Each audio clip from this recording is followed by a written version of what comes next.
দিছি, আপনি কেটে দিছেন। ও না না, তাহলে আমি দেখলাম যে কেটে রিং দিয়ে কেটে দিলাম। অফিসে আছেন? তোমার ওই যে আর্মি ব্যাক গভর্নমেন্ট হবে তো। জি ভাই, উল্টাপাল্টা কয়, মানুষ উল্টাপাল্টা কয়। কি কয়? কয় তো আপনারা কি ধরবো বলে লোকেশন খুঁজতেছে, এই সেই দুনিয়ার কিছু কইলে। আমি কিছু কই, আমি তো এর অনলাইনেই পাইলাম।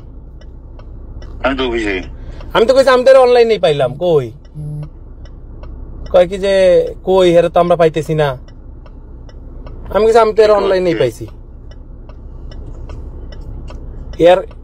এয়ার কমান্ডার রাফিউ কইতেছে। Rafiu, air commander Rafiu, DGF এর ডাইরেক্টর। এই কইতেছে। হ্যাঁ, আমার ফোন দিস তো, ফোন দিয়ে কইলো যে কই এর লোকেশনটা আমার একটু বার করে দাও। তো আমি কিছু আমি লোকেশন কেমনে দিব? আমি তো নিজেই দুবাই। ঠিক আছে, তুমি মানে আমার কথা হলো তোমার সম্পর্কটা তুমি বললো আমাদের কথা যে আমরা কি, আমরা তো সরকারের দাস, তাই না? আপনারা না, সবাই তো সরকারের দাস। সরকারি যারা চাকরি করছেন, সরকারের বাইরে যাওয়ার কি সুযোগ আছে? সেটা তো ঠিক আছে। এখন তো আমরা রেডি করতেছি না, এই টাকা করতেছি না, তাই না? কিন্তু ভাই লাভ কি? ভাইয়া লাভ কি? পুলিশের থানায় আগুন ধরায় দিচ্ছে, তাইলে আর কি ডিউটি করে পুলিশের কি লাভ হইলো?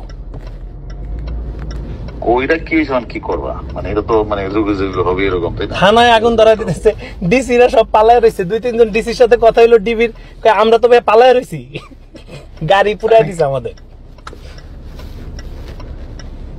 না না, ঠিক আছে। তুমি মানে তুমি তো মানে ওই মানে আসো খোঁজ খবরটা কেমন জানাইও। আমার তো জীবনটা শেষ করে দিছেন আপনি ভাইয়া। তুমি আমার লোক দেখা করে না, তুমি যখন আসো আমার লেকশপে দেখা করেছো না আমার লোক?